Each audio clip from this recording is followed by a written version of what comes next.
flatteur a un message te ate ya raté flatteur musana le baga ole ki bango yonde mufini kwa changu ba flatteur musana bango ngwana ah bote le kwa bébé pour ni pour pesa yo mais ngana flatteur ate nga lo ba mboka oui oui ouais ça moyenne pour na bi moyenne moyenne pour président envoyé à Kotibat et bateau à Koti faut pas réformer il a raison avec tout ce qui se passe dans ma sextape bloqué belé à CPL à bala moi félicitations parce qu'il y a un autre un jeune la tentation est belé c'est une star combien de filles va dire biso ata biso to bala ba dit ko ça na bague mais ba olingoka il y a ça moto mabala lion c'est que botu na volonté nzambe il y a ngona zolo ba mingi ya mabala to tuna ba volonté nzambe te to bala na ba sentiment na to to bala na mawate ba bala pour na sentiment te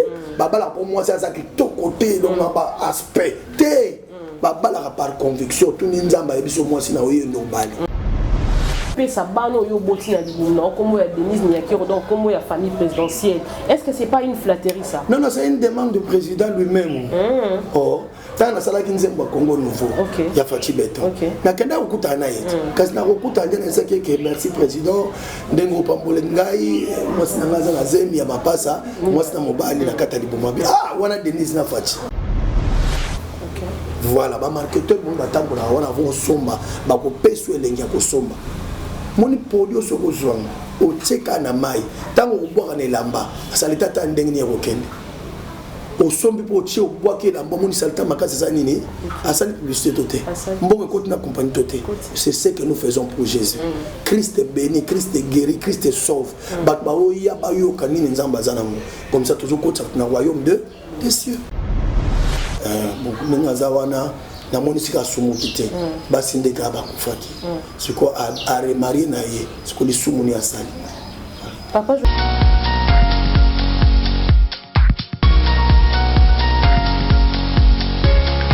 La CPLA Penza Kozana Bino, en tout cas, Bandeko Balandi, Afrique Centrale Télévision. Bonjour, bienvenue. Dans l'émission Nabino Masolo avec Naomi et Yabanabi Keboza. Déjà, ébélé, tant bon monde en Angle, Boussoa, Bakambia, la télévision Nabino, il y a un smartphone Nabino, CPLA Penza, Nabino, en tout cas, Ngapi Nane Sengo. Il y a Okuta Nabino, Mokona, Lelo, Kande, Tomesana, Kosolo, Nabino, na établi la question d'actualité.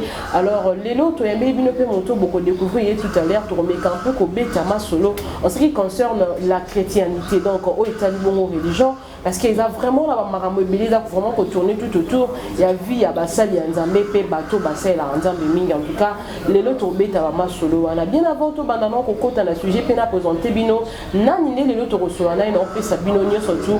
Grand merci pour notre soutien à Bino, Nabi, qui vous soutient à Bisso, n'a attention à Bino, au soutien à Bisso, n'a pas conseil, n'a pas maramobili, n'a pas si Bino, vraiment un grand merci. J'ai dit un grand merci au Dieu Tout-Puissant, créateur de toutes choses, lui qui a permis à ceux qui sont à la dessous sur l'élo, la chaîne Nabiso, na plateau Nabiso poto ko solo la Nabino, oyo, to bonsi poto sur la Nabino lelo, la péché un grand merci na Francine Mavine puis l'euro dans l'ombre, moto soutenir Rabiso, Penza Bisika Oya Zali na Orléans en France, babi moto moi la mobala le kolo pepele, yeso a tie fois la marmé et kendara liboso. J'ai dit vraiment un grand merci à toi Francine Mavine puis depuis Orléans en France, la péché motenanga na nadej to na leki ya bata Francine Mavine puis depuis Allemagne mote na pesi na morigo sombre mutakangi Istanbul mobimba Turquie na masolo ya kolatisa. J'ai dit aussi un grand merci à Daniel Bonroquet, c'est les conseillers privés à moi, en tout cas derrière la caméra c'est les vôtres Gloirdi Koulandika Lelo na kata plateau comme je l'ai annoncé tout à l'heure Toza na papa na biso José Nzita o azali chantre de l'Éternel bato ba yembela biso ou tatan tozaka bo mwana tokoli na ba musique na bango lelo tozana na plateau na biso to remekampe ko solo là sur tout ce qui se passe dans le monde na bango ya musique pe na monde ya ba pasteur na biso actuellement déjà l'ancien na Gloirdi Koulandika to solo là na invité na biso na PCP Mbote na Eden Ngali o aza penza lelo en train de nous assister sans plus tarder nous allons commencer déjà notre causerie du jour. Voilà, papa José Nzita, mbote na yo ma soeur et mbote na bato nyonso bazolanda biso lelo nayebi que nzambe akosala grâce ete jeune d'ombre moko elongwa na motu ya ndeko moko ntango mosusu akanisaka mabe comprenera mabe et je crois que le Seigneur fera grâce que à comprendre bien ou à soumettre les soutenir makambo les ont dit parce que les ont dit et sali malamu tena mboka na biso bato komo vivre plus na makambo bayokaki ke ba monaki c'est ça nde mabeni nyangwana merci na bino ba question ya ye ba réponse voilà papa je vous dis abonné libota abonné ba kimi anza mbako sala grâce boto la toi qui papa je vous dis dans un studio bientôt album ezo bima bato de bon mituna na album ya papa je vous dis est-ce qu'on yemba toujours nzembo pona Congo oui à Congo des choses bima dans quelques jours na yembeli situation nyonso titre nango na zolela tala te zobima il dit que wane koya avant album OK papa José Ndita lelo au promis vraiment intéressé na koyembara banzembo o etali ba situation en mboka na biso et bien les gens se posent des questions pourquoi seulement ces moments parce que aux ala congolais depuis oyo banda musique na yo aux ala congolais mais lelo papa José Ndita telemi a lobi oyembila banzembo à Congo pourquoi seulement ce choix na moment o non nzamba sala mamna na ndenge na ye ngape na kanisa kite koyemba ngobongo mais l'esprit des autres nda koyemba ndenge wana parce que banda tokutana na président oyo nzamba atia maboko na mboka na biso te akamba mboka et puis moko nanu aza na milieu chrétien nde ça la biso ba chrétien sengo na le but que bazaki ba paka non mais lui s'est intéressé vraiment sur l'église ayaki asangisi église tout ça après ça qui vraiment importance na makambo nzambe mingi ande ça qui biso ba frère plutôt kangamana et mingi voilà donc je crois que c'est notre frère abond la l'église na biso to yi pasteur na ye et ça le quoi frère na ko sambela na ndanga nzambe moko comme président donc on salani vous êtes obligé de soutenir vous êtes obligé de soutenir musala parce que aza mwana na nzambe na kati na église oui bien que ça kana batu balanda rabino batu balanda activité ni tout musala ka batu ba porter pe jugement sur ce que vous faites maintenant ba mituna papa José Ndita komi de koyemba banzembo etali mboka au côté ça zo ça dans ça ba éloge sur la personne de Félix Tshisekedi qui est notre président actuel alors les gens se disent est-ce que ce n'est pas une façon de flatter le président de la République pour au comme on a posté mon robot non so ko flatter président na oyemba mabete mais ba danger mais même na zolo baso ko sali analyse tali na sala banzembo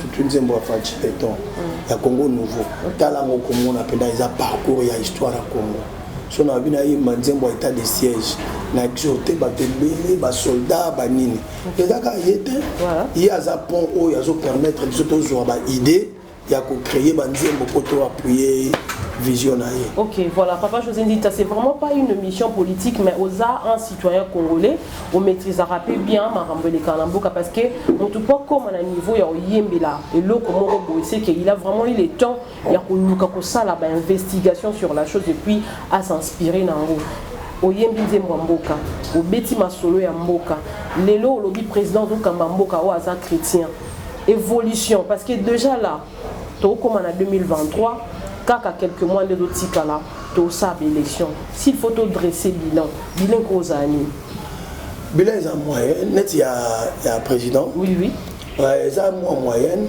pour na bi moyenne pour président envoyé à Kotibat et bato à Koti faut pas réformer au moment net ngasona yawa onda kuna bisote na vanda kate pour na banda ko exercer bien il faut na yeba bato na vanda bona ndako pour ça ko yebité ba mes ententes aux ala ba clon quand jamais aux ala et tout ça demande le temps et ça appelle bato mususu luka oye kolaye mais aboyi ne ko aboyo yebaye et bato non ba très difficile ko ça na bango parce que bazo se faire connaître te mutazo se faire connaître te atkali ombre alors si on travaille dans mutu moko za ombre za molili zo percer c'est grave et comme il tantôt plutôt ça veut dire que la décision A et B il y a la décision C A et on a des moyens donc azo luka comme la perfection mais azo ko comme bala muté parce que bato ba travailler na mingi bazana kata idéologie na été Voilà, sur la penza actualité, papa José Ndita,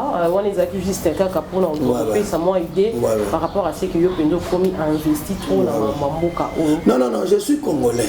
Ba obosana kenzanga za msalanzana. Soki to kubwaka lisu na kati ya organisation mboka te. Eza passe mingi lobby poto ba ko juger makambo de kana mboka.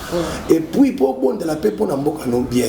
Faut y baba enjeu, faut y baba problème sur le kalamboka. Quand on a fou comme ma bolongo, les sanzambe dans la situation, Mais ce qu'on tient à ta idée t'es na mboka, au bon de la mboka ndeni. Zambe battre la mboka na biso scientifique pas. Sunga pour exemple biso pour un problème.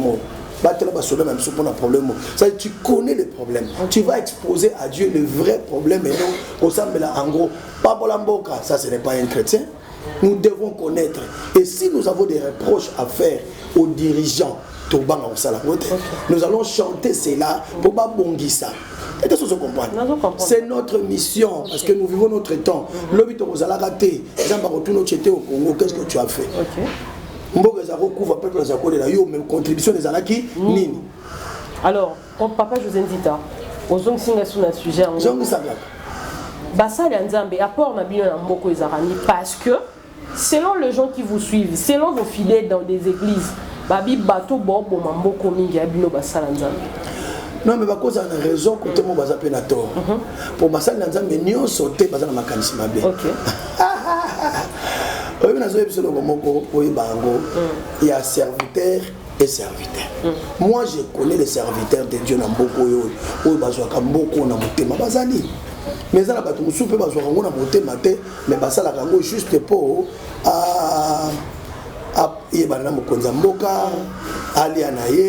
tout ça. Donc, je ne juge personne, c'est Dieu qui connaît les cœurs. Mais naïebi que ma motivation est différente. Ming bazala ma motivation positive et ming bazala ma motivation négative. Le tikaka on dirait ma kambo pour papa José Ndita oyembela mboka, net on dirait ça on a baranki na bateau. Parce que biso to landa rabino avant na ya peut-être papa José Ndita il faut na zo temps yo landi la maram na yo sala rapona za na ba question la montu na yo balobi na biso papa José Ndita akoma na mésentente na frère na ye Mike Kalambai entre autres ils araba dossier oyo ils ont concerné makambo ya mboka oyo netika on dirait oya ki po yembe na Nzambe mais na flatterie pour oluka ozwa coup de main et pas à Mokonza Mboka na biso Félix Tshisekedi ndeta na ranki nande ko na Mike Kalambai. Vous confirmez l'information? Non. Dans Mike Kalambai tout ça très bien. Il y a pas un problème. Oui bibandeko. Un flatteur c'est qui? Un flatteur c'est quelqu'un qui n'a pas de message, qui donne des éloges pour que ma pas bolé ko ilaye.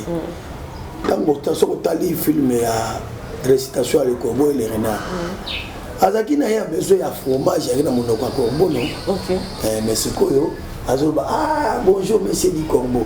Pourtant on lâcher ya ça anime azwa. Et puis flatteur azana message te até ya raté. Flatteur musala lo baka oleki bango. Yonde mo fini kwa changu. Ba flatteur musala bango ngwana. Bote lo kwa bébé. Pour ni pour pesa yo mais nga flatteur atenga lo ba makamboka nazo lo ba makambo yo ezo concerner Congo mbimba et tout ça le comprend. Donc yango te ko créer nga ba rancune na frère. Donc vous avez une bonne relation avec frère Mike. Je te dis devant Dieu. Ba bonne relation. OK, flatteur a un message te flatteur a lo ba makambo te ou peut-être état d'évolution et locaux. Mais papa José Ndita batu ba lo ba que ça flatteur inspiration ya opé sa bano yo boti na libuna comme ya Denise Nyakiro donc comme ya famille présidentielle. Est-ce que c'est pas une flatterie ça? Non, c'est une demande du président lui-même. Oh, tant na sala kinzemba Congo nouveau. Ya Fati Beto. Na kenda okuta na yete. Kasi na okuta ndena saki que merci président ndengo pambole ngai mwasi na ngaza na zemi ya mapasa mwasi na mobali na kata libuma. Wana Denise na Fati. Il a dit ça lui-même. Mais pour ça qui na ekaka lobeka mutalobi wana ko za Denise na Fati. Alobi na ngabongo. Tanga lo ibongo mukonja so asenga kandeni. Mukonja senga na ba flash. Tana Delina Vasek alingina pesa bana komona. Peta on a pesi pour la l'action qui andima ki yango. il m'a croyé à Bimisi Bana dans l'hôpital à Foutimbongo Makamunios. Mais oui. Ok, merci beaucoup. En tout cas, vous avez un éclairage. Par rapport à la question à Bino Bazon d'ombre Bozaki, non, voilà. Non, non, la zone d'ombre, ils ont flatérité. On a la Bandara, bon, maman, la président Combo et Bandeni. Ils ont une politesse. Faut me flatter, moi flatter en deux mois la tête. Maintenant combo, ils ont beaucoup de sa moto na famille na. Il faut que tout opère sa combo en dima. Et sauf en limiter ça bien. Ok. Merci beaucoup papa José Nzita. To continuer pendant l'émission na biso. To ça là non au porte jugement na yo sur compétition na biso ya Madjab. Na ebi que la compétition est qui plus suivie parce que la compétition aux qui beaucoup plus marambia bonzambe, la qui n'a besoin de chanter chrétien. Alors ce qu'il faut que ça le jugement on peut porter sur Madjab. Le jugement est très positif. Madjab est un jeune talent. Madjab est un bateau comme si bango baye bana. Madjab est pamboli ba 4 premiers monde bazo ba mitu kabanini. Autrefois ba famille bango ça n'a pas problème. Mais le mutu kana ba ko te kango et pamboli pe libota baso mo terrain mo ko tampa ça ba comme na lupango. Sincèrement coup de chapeau. Papa José Nzita, coup de chapeau à Madjabou. Pour nos critères nini oyo et ça et sengaka pour nous toi dans la jury ils sont bien membre de la jury hein na compétition morobou ils non ils la gare koyeba oya yemba ayebi ko détecter ba erreur na nzembo ayebi ko décortiquer musique a kopiper aux ala ça mutomo ba critères bango nous appelle ça critère ndenge moto miso atala ka voix akoyo ka voix ou tebo ça demi tonto et beaucoup talent c'est comme ça est-ce qu'il y a donc gestion ya Madjabou sur membre ya jury na bango côté ezala été quelque part to mais te na ko kota na kata ba cerveau na bango te pona mona so côté ezala parce que on a vu plus que bateau bazaki wana ezaka ka ba jeune talent au bazaki formé par bateau moko boy songolo par exemple Togo doit sœur Sandra Mboui elle a été formée par papa Charles Mombaya sœur Lombongo sœur Nabiso Rosni Kaiba qui vient à peine au banda carrière nae mais un autre grand étonnement a commis lelo membre ya jury ya Madjabou est-ce que c'est ba sœur wana elles ont plutôt beaucoup plus de compétences que Bino bateau banda musique kala. Non. Qui parle en Congo. Ils ont un traitement, il y a un dingazo traité. Et puis, deuxièmement, ils ont dépendre de la moto à la vision. Ça veut dire que banani baleki na mutu na ye tanga zo kanisa. Ba kombo eleki na mutu na inde ba kombo ko benga.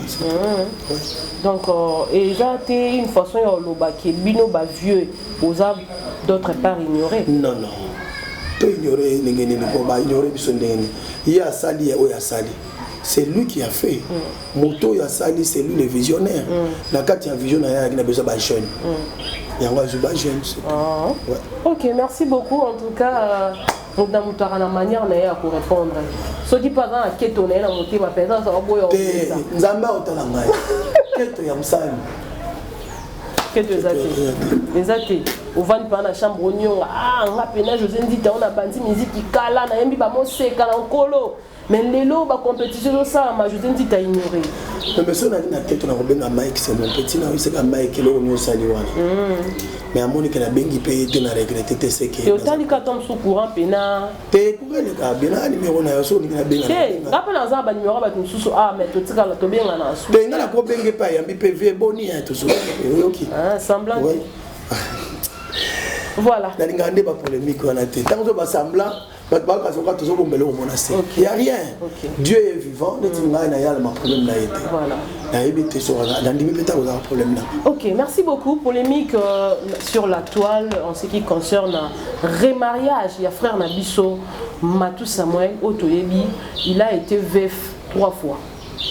Mais aujourd'hui, les frères Matou Samuel décident de se remarier encore. Alors, il s'allie vraiment polémique sur la toile. En tant que confrère Naïe. Jugement Nino, il a raison sur ça. Il a raison. Avec tout ce qui se passe dans la sextape bloqué belé à CPL à bala moissinaye. Félicitations. Félicitations. Parce qu'il y a un autre. Il y a un jeune. La tentation est belé. C'est une star. Combien de filles va dire à Bisso? À ta Bisso pour te bala, il dit que ça n'a bague, mais va au lingoka. Bon, ce qu'on y a dit que moi c'est à Koufa, à Zali. Est-ce que peut-être Bassi va kenda peu convier? yondo lobi hein tenga atunika question bongo ya bali wana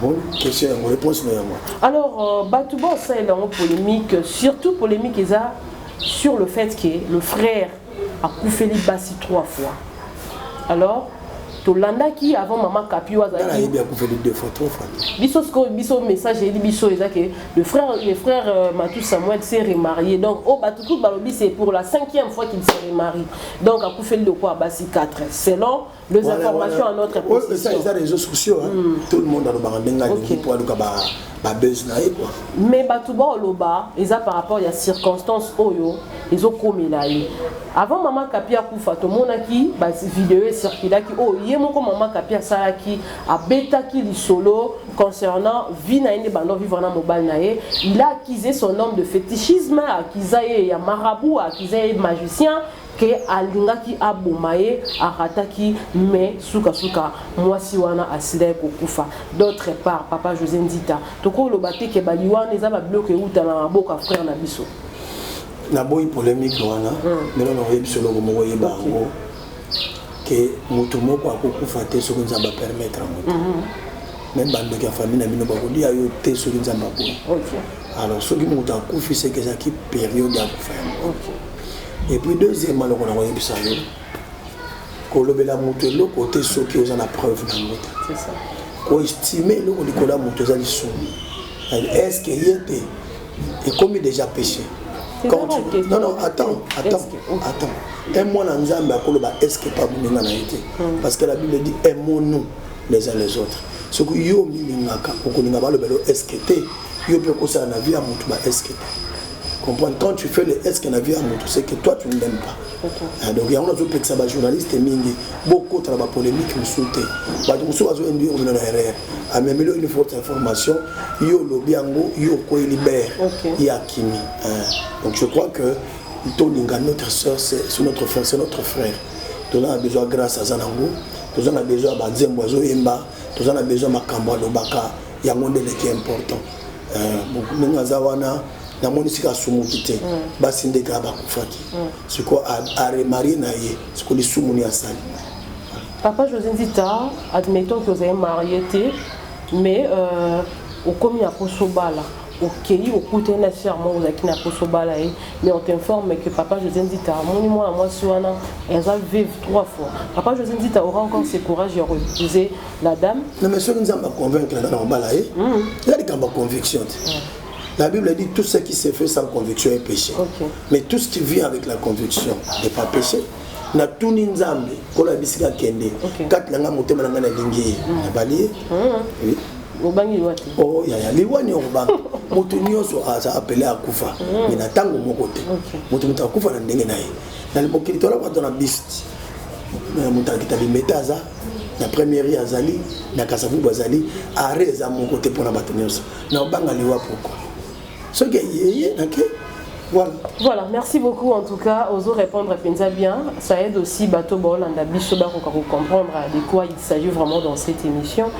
Papa José Ndita, ils ont vraiment avec un débat français, avec un cœur rempli d'amertume. Tout mécanon pour aborder question pour un mini temps de bêtises. La Katsa Basali en Zambé, la Sextape et Paille, la Mutakala et Paille. Ils ont mis en fait. Ok, et là on a Woloba, Nzambe a le balatango suka, au na makambo et belé. Ok. Et puis oye baba, ce qui va dans Nzambe bazozo ba choc en lingwana, oye ba que tout l'enfant de Dieu, tout enfant de Dieu est menacé. Surtout avec le travail que nous faisons, tout ça la Nzambe. Le diable ne peut pas nous laisser calme. Dès que il Nzambe, Satan a aussi comme ça. Nous aurons toujours des problèmes. Mais la Bible dit la chair est faible, l'esprit bien disposé. Merci. Mais quand même la chair tombe quand même. Et quoi il y a rappelé? Point il est tombé, Isali. La Bible dit 7 fois mon serviteur tombera, 7 fois je le relèverai. Pourquoi la Bible dit tombe, Isali? Tombe, Isali pour Isalaka. Mais il y a une ambition que Tokoyaka. Non. Il peut arriver que par erreur, au Koyi. Il y a un azoué Saba Nanzambe. Bamsou Bakoyi a Kanakite. Ils n'ont pas erreur à quoi. Moutande on a photo de Kaya Koufalibela. Non. Ils ont mérité tout racheter. Ils ont mérité tout repêcher. Pour une église en Zambie, Moussa, Nabiso Kasso Moutakoué, Mais papa José Ndita, erreur Yamutu et Tsengeli et servir biso ba misusu na leçon.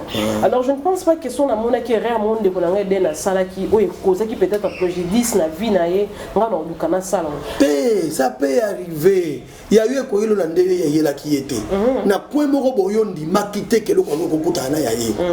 Na zo biso solo. Ba tentation et keseni. Je suis battant na mwana roi. Qu'on vende pour la bonne roi pena tenté ala ba mbongo ne beletse ba sopana bo ba dollar ya mo kaza na zolo bati et que c'est ni tant so ya zo ya niveau likolo o aider na zo quitter. Mais pour une personne qui prie, pour une personne oui bien sûr, on nous exige de fuir la distraction. Nous tombons quand nous sommes dans la distraction. Mais une distraction peut arriver et il y a quand so mo taza na maison na mégarde par mégarde distraction ya tala na kombo nzambe na zo bisanyo to ba nzambe tout la base nanzela ko em so tel pe mo sa nanzo ta yitoko bo lulipi nazo biso pona biso ke to lulaka to abatu na osala lisumu bien sûr que oui bien sûr que oui nazo avouer ngo poza ka lisumu na bona bomba na biso ke na sala ngo te na lula tango luli ndongo Seigneur quoi ça pardonne-moi tu vois tu otali o luli mo bi Seigneur préserve-moi au kati ngambuke mais tango luli boza sika mo bino mbale kaka e ko tali mutango pe sourire na ye nete bomayo ka bino mbale mutu paza na kati te ba avance pe ko mosala malobo ko pe na nzoto mo ndo do voilà ce qu'on sait la conscience on a zo biso conscience ko ya na zo biso conscience ko ya na na minute wana oza na kati ya distraction voilé par le sentiment mais bien sûr mais balobi pour moi na nzambe il faut toujours azala na présence à na yebi ndeko na ngai mais il arrive que le bana nzambe bakoyaka pour moi monsieur Zandini ce que le ça le sumo te bible 2 ans mutanukuta pe solo katina yo ezante tu comprends ça veut dire to lobi na batu bakoyaka te to na batu boye bo sala ka prudence ce que moni oza faible ko za pembe na mwasi et tu se comprends donc on va supporter présence ya basité alors c'est une prudence. Mais nous sommes des prudences en la terre. Non, non, non, non, à cause de la salle qui donne 99 prudence. Mon goga ça en bosani. Mais je te dis, maman, pourquoi il y a des techniques te Bible est sur pour technique moko fouiller. Ce que qui m'a été mon colonne le comme kilo ou quoi il y a un monde pour mes amis. Ngana ko pesa conseil pas bateau c'est mieux hein.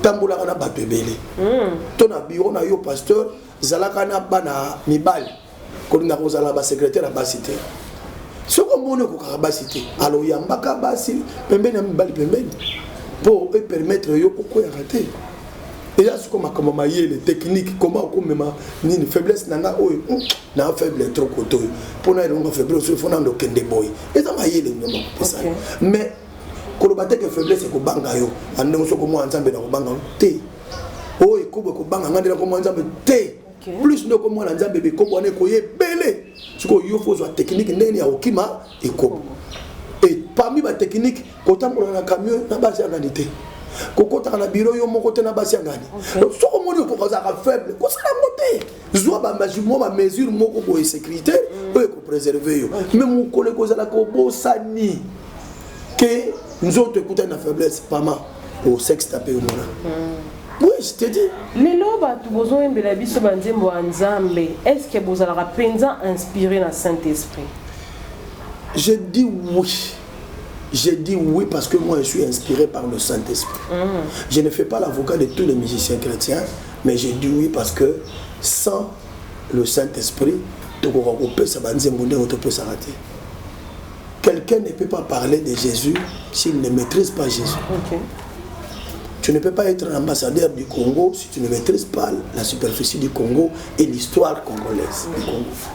Tu dois parler aux gens l'histoire de ton pays parce que tu es l'ambassadeur du pays. Il y a un moment où nous avons recommandé à frères en Christ, lisons beaucoup la Bible, écoutons beaucoup nos pasteurs. Donc, en matière, il y a côté, il y a Batunzana. Tu ne peux pas faire la marketing d'un produit, ce qu'on y est, batena na babouti na ngote. Voilà, ba marketeur bon batambola on a von somba, ba ko peso elengi ko somba. moni podio soko zwanga oteka na mai tango obwaka na elamba asalita ta ndenge ni okende osombi po tie obwaki elamba moni salita makasi za nini asali publicité toté mbongo ekoti na compagnie toté. C'est ce que nous faisons pour Jésus. Christ est béni, Christ est guéri, Christ est sauve. Bato baoya bayoka nini nzambe aza nango comme ça toujours kota na royaume des cieux. Voilà. Merci beaucoup, Papa José Nzita. Pas de tortito qui n'a mis ce penza vers la chute. On a vraiment remarqué divorce na kati ya vie ya basali ya Nzambe. Les penza point il faut te marteler. Autant to landa ba matéa, même la Bible elle dit que divorce c'est amabé ba acceptera peut-être divorce na cas ya adultère. Mais ce qui te tali bien, ba divorce au bazar ko enregistrer na ba commune, ezaka ba ka ba adultère te Papa José Nzita. Pourquoi tant de divorce pour na basali ya Nzambe? Non non, ko ba tant de divorce pour na basali ya Nzambe te. Ta personne dévolée. OK. Babala rapona mawate. Babala raté pour posunga moto. Babala rapport lingi mwasi, babala rapport molimo santé convaincre. So tali bien. Eza mabale belé ngana oyebso lelo. Babala pona mawa, babala pona influence, lelo bakoma o regretter bazala bandako. Ana mwasi na mbali na yata la mbali na yima otale na lisu moko neti alingaka ko bala ete. Ete sozo comprendre. Et biloko ndengo wana eza mabala te. Spirituellement eza libala kokufa. So bo continuer ndengo na bokeli felo. Bino mbali. Ou soit bolo ba la vérité, ou soit bo kabwana bino. Tu comprends? Eza mabala mususu babala yo, mais yo basalo commission. Pas petit na moi na poto na moi si na bengi yo na biso ka lokwa ozo souffrir famille nous a passé bala leki na ngaza na poto pour bonga. Au bali mais na motema na yo, au sepela bino na yete. Ça c'est pas le mariage. Waza kindoki.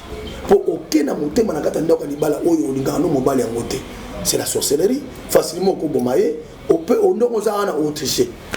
Pourtant on kuta na oyo linga kana forme wana. O ndo bimana wana. Est-ce que vous comprenez? Deuxième forme, troisième forme mes amis. O lota kandoto ye mwasi na ngai. Nzoka ndoto na mutalo tshaki onzambete. O bala ye likolo ndoto. Et puis comme na ndako mbala mo makambo ko basikile moto bali ko mona comportement ngo yango te. O comme na poso mikata o miboma. Bovana randa ko moko mboso la raté. Botika na ba lettre de kola mesa nga na ke na kozonga na poko. Ye pa ye na sengi mbongo bana. Botanga na ba lettre de kola mesa. Wani bala. Mabala bongo na ndaba famille na biso eza. Mais ba ça l'assemblée ça va botana di. Eh nous allons bien. Wana za bongo. Ya bongo te ya kufa. C'est mieux boye ça bato hein. To kosa kabino hein. To na zongo sa mbali to kabwani. Eleki malam. Mambo ni ba les a complexe ndeko. Des âmes complexes. Quand Jésus a dit que l'homme et la femme, c'est quand l'homme et la femme basent na identité la côte est retournée dans la côte. Nde bazan mutu moko. Et là batu musu na kata bandako aza mutu mabala makako.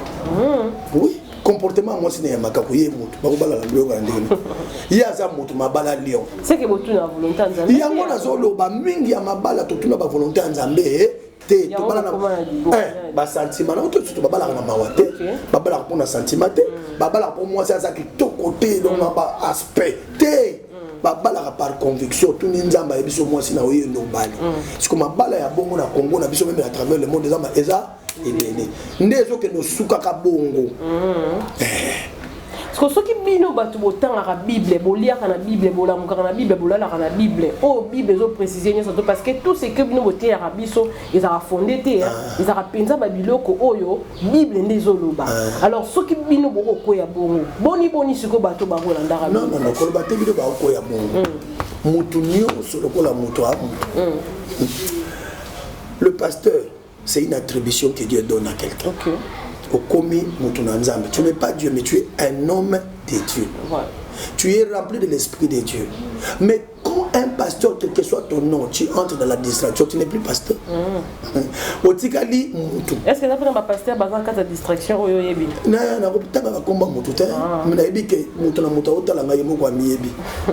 distraction? Non, sincèrement, la distraction existe. Si on vivre pour fréquenter milliers, c'est ça la distraction. Voilà, merci beaucoup Papa José Nzita. Comme juste avant dernière question là, Isa rapport nini entre koyembi la nzambe na kozala pasteur parce que tu as remarqué beaucoup plus de serviteurs de Dieu, beaucoup mieux comme un pasteur. Or, quand vous avez pasteur, ils ont vocation, ceux qui ont bien vocation. Vous nous tous vous appelez. Bisogna soutenir un pasteur, je ne suis pas pasteur. On a un poté, attends, tout déjà au la pasteur. Déjà au sauto-programme. Comment nous allons yo te ba conseil on peut ça en émission, ce sont des prédications. Et ça ba maté à tes morale. Mais je me mutu na bonne voie, c'est ça la prédication. La prédication ce n'est pas devenir pasteur. Tout le monde peut prêcher. La Bible dit exhortez-vous les uns les autres. Na kati ya makambo nzambe eloko yo yebi ndo kufungula moninga nzela. Ah, so kebo yo kodinda. Ah, so kebo sala mabe. Quand tu fais ça à ton prochain, ozo te yayi. Mais au cause pasteur te. Mawana ba oyo bazomi komisande ba pasteur. Tu te fais pasteur, mais tu n'es pas pasteur. Or le pastorat, c'est Dieu qui engage. C'est le Saint-Esprit qui engage les gens. Nakati qui pasteur, nakati qui prophète, ce qui n'est. Ce qui yomoko omi comme si pasteur. Donc tu n'es pas pasteur selon la volonté de Dieu. Tu es pasteur selon ta volonté et la volonté des hommes. Voilà. Donc voilà. Ça m'a toqué. Chacun de nous s'y connaît. Conscience, si réellement tu es pasteur, tu connais. Et si tu n'es pas pasteur, toi-même tu connais. Voilà. Guerre au sein de l'église Cité Bethel. Après juste la mort, il y a papa au bisoto ebaki papa il m'a lié. Alors tu remarques que l'église Cité Bethel va commis déjà pour ça la sortie médiatique en ce qui concerne la gestion de l'église. N'est-ce on dirait l'église Cité Bethel est commis royaume. Je ne maîtrise pas très bien l'histoire de Bethel. Les Aramalams qui ont les solos, ils maîtrisent. Donc, quand on a maîtrisé en côté, je ne veux pas créer des problèmes. Mais je ne peux pas m'introduire là-dessus. C'est le cambo sacerdoce. Paul source sûre. Donc on n'a pas une source sûre pour parler de Bethel. Si seulement à couper sa lumière, nous allons un jour parler de ça, mais pas aujourd'hui. Voilà, l'ilobani okoyi koloba na ba pasteur ba comme ça bana na ba pasteur lié peut-être yo comme ça ba cambio ba banda na bango makambo ya bonzamba et puis na question na zate opena ko sa ila nzambe lokola nga mais na en lieu place ya ko zwa ba remplaçant lokola bateau ba servant na ba to benga ba mpaka na kati ya ngomba ba comme ça nde bana ba pasteur. Moi na koko ma pasteur so ki azana don pastoral. Moi na koko ma pasteur so nzamba lobela papa na yeke mon enfant va te substituer. Quand tout le monde a David, tout le monde a Salomon. David a dit substituer moi. Mais ceux qui au salaire on a le lend de nayo. Là comme ma bé.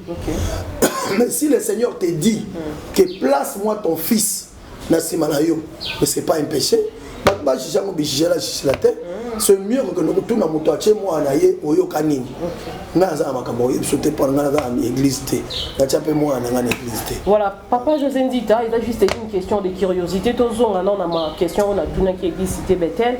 Selon ce que les gens disent, selon ce que le vieux, papa, le pasteur, on est Cité Bethel, lobby. Matéa et Cité Bethel échange. Na ebité bino boza mikolo par rapport na bisotoye les loto mususu. Makamanzamba on toye bien on peut na profondeur té. Mais bino boza bato boyembeli nzambe boza kapé baton ya fréquenter avec l'église mususu.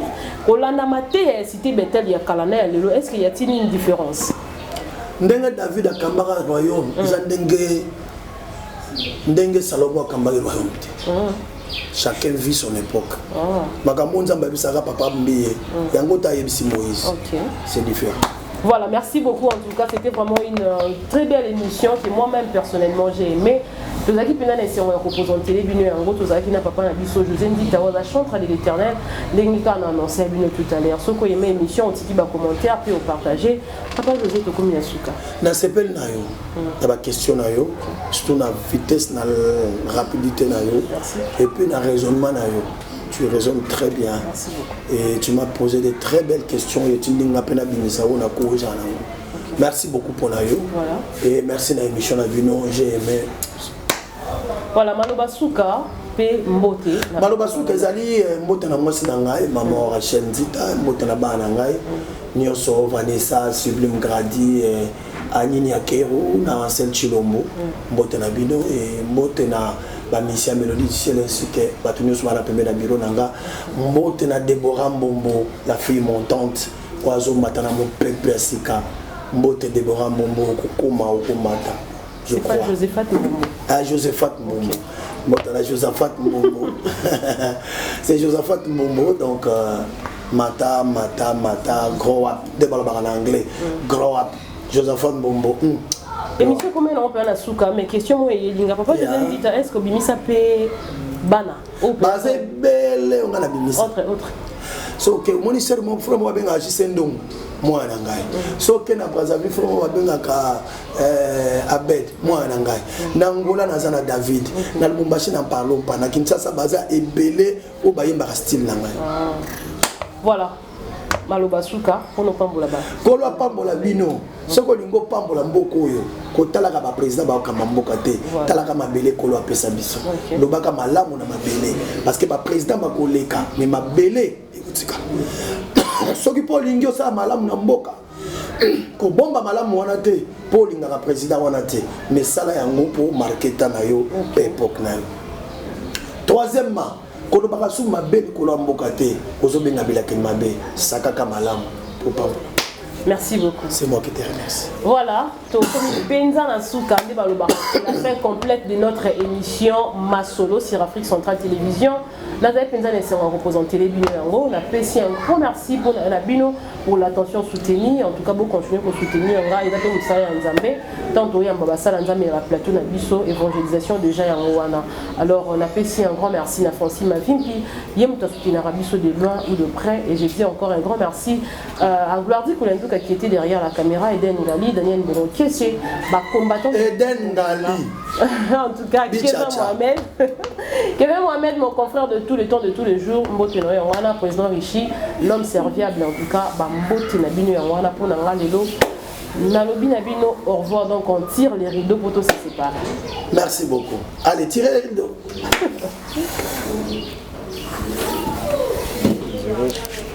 Voilà, quand on a dans cette émission, Papa José Nzita a annoncé qu'il y a un mois où formé Mikolo et Nakombo Josephat Mbombo. Et en tout c'est le Penza, tu peux savoir Maloba, Nandeko Josephat Mbombo, mais quand on explique Bisso qui est Josephat Mbombo et puis à Lingini juste. Voilà, bonjour Ndeko. Bonjour. Comment nom Josephat Mbombo, on a prononcé bien? Oui, on prononce bien Josephat Mbombo. Ok.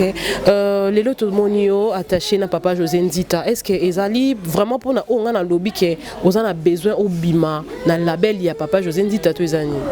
Bon, papa, ce qui est bon, na Papa José Nzita, c'est parce que Papa Oyo a marqué depuis qui bon moi nangai, aza Papa Oyo à chaque fois tant na bandaka kotala na TV, donc a bandaki ko tindikanga lisusu na posa ya kokoma koyemba pe lokola ye ndenge tozo koma ne pembeni bo. Yo poyemba ka? Oui, ngape na. Obandi musala wa yembela nzambe depuis aneni. Na bandi koyemba na koti koga na âge 5 ans. Ti na komi na 16 ans, na yekota na groupe d'adoration. Ti lelo nande na yeko bimsa chant nga oeza titre bongisel nga. Déjà. Mon a cappella.